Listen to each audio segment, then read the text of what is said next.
पीले दांत वाली बहू। रंजना कभी ब्रश नहीं करती थी।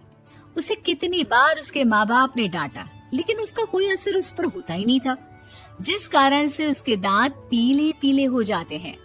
शादी के बाद अरे बहू, वैसे तो तुझ में कोई कमी नहीं है, पर तेरे दांत इतने पीले कैसे हैं बेटा?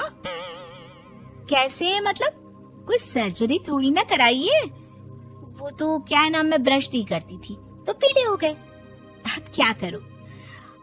आप कहें तो लाल करवा लूं या फिर काले? यार ये क्या है, क्यों माँ से लड़ रही हो? लड़ रही हूँ? अरे मैं लड़ रही हूँ या ये बोल रही है कि दांत पीले हैं, पीले। अरे तपस्या थोड़ी ना की है इन्हें पीले करने के लिए। बकायदा ब्रश नहीं किया है 20 साल तक, तब जाकर। छी, कैसी बात कर रही हो? ये उस वक्त तो पीले नहीं थे जब हम लोग तुम्हें देखने आए थे।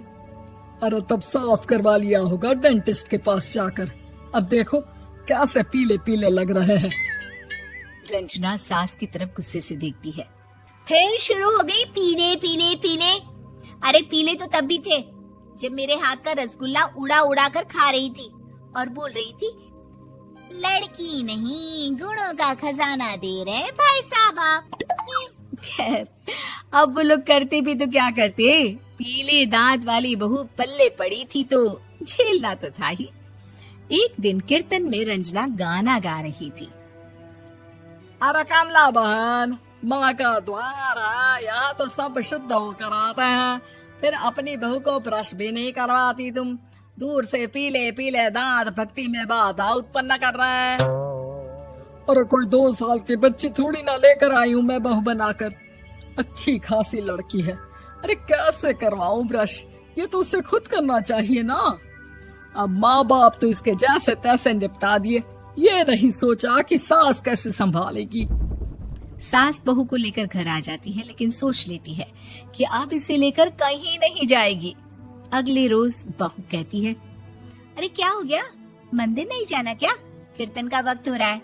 मेरी मधुर वाणी से कान्हा जी जागते हैं और सोते हैं। आप तो जानती है ना उनकी भक्ति में कितना मन लगता है मेरा। वो क्या है ना, तबीयत ठीक नहीं लग रही है मेरी, आराम करूंगी मैं। तबीयत ठीक नहीं लग रही? अभी तो मिथुन के गाने पर नाच रही थी आप, और अब बोल रही है कि तबीयत ठीक नहीं लग रही।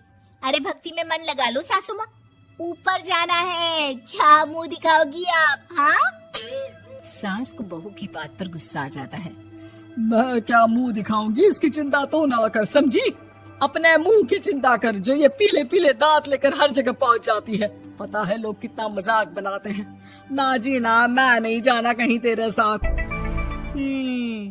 तो ये बात है, कोई ना, मत जाओ, मैं अपने कमरे में ही बैठकर भक्ति कर लूंगी।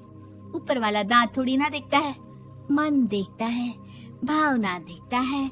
और अरे बस बस, तू सब कुछ दिखा, बस ये सफेद चमकदार दांत ना दिखाना किसी को, है? जा यहाँ से। बहू को सास की बात का कोई फर्क नहीं पड़ता, वो तो जैसी थी वैसी ही रह जाती है। सुबह नहाकर किचन में खाना बनाना, फिर खाना खाना, कीर्तन भजन करना और सो जाना। एक दिन, माँ जी मैं सहेली के घर जा रही हूँ, शाम को लेट आऊंगी। हाँ हाँ तो जाना, मैंने कौन सा तेरी आरती करनी है घर पर बैठकर। रंजना सहेली के घर जाती है, जहाँ वो पार्टी में जाने की तैयारी कर रही होती है। अरे शिखा, कहाँ जाने की तैयारी कर रही है? मैं गलत वक्त पर आ गई क्या? अरे नहीं यार, उल्टा सही वक्त पर आई है।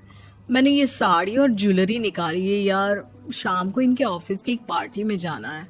बताना कैसा लग रहा है ये सब? नहीं यार, इस ड्रेस के साथ तो वो वाली ज्वेलरी अच्छी लगेगी। हाँ हाँ सही बोल रही है, मैंने ध्यान ही नहीं दिया। वैसे तो हमेशा से मस्त फैशन सेंस रखती है।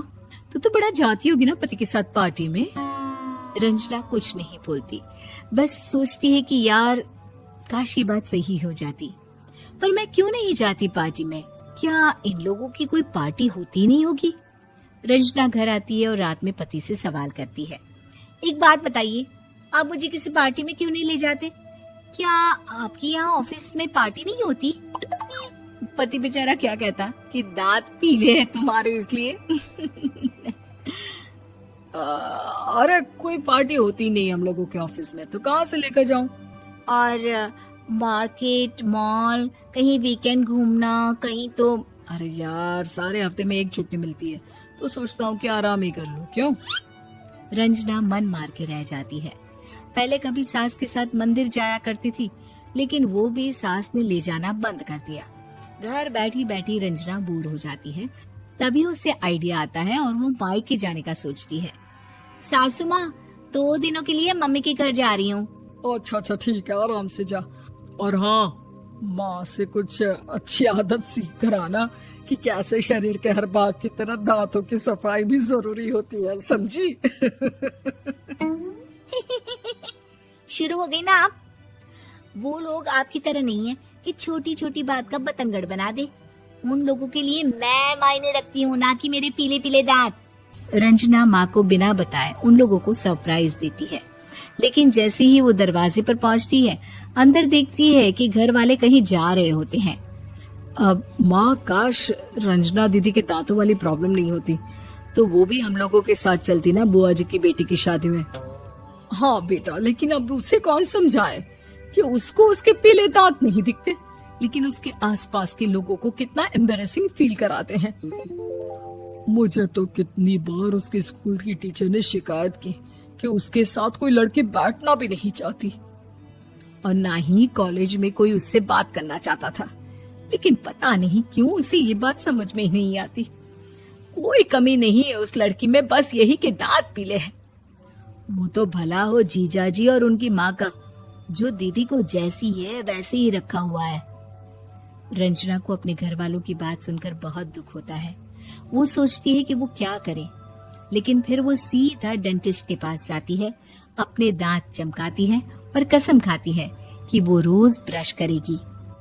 अरे क्या हो गया? तुम तो 2 दिनों के लिए गई थी ना, पर कोई ना, अच्छा है, चलो आ गई तो।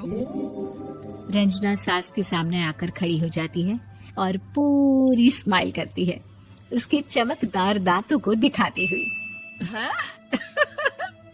चले मंदिर।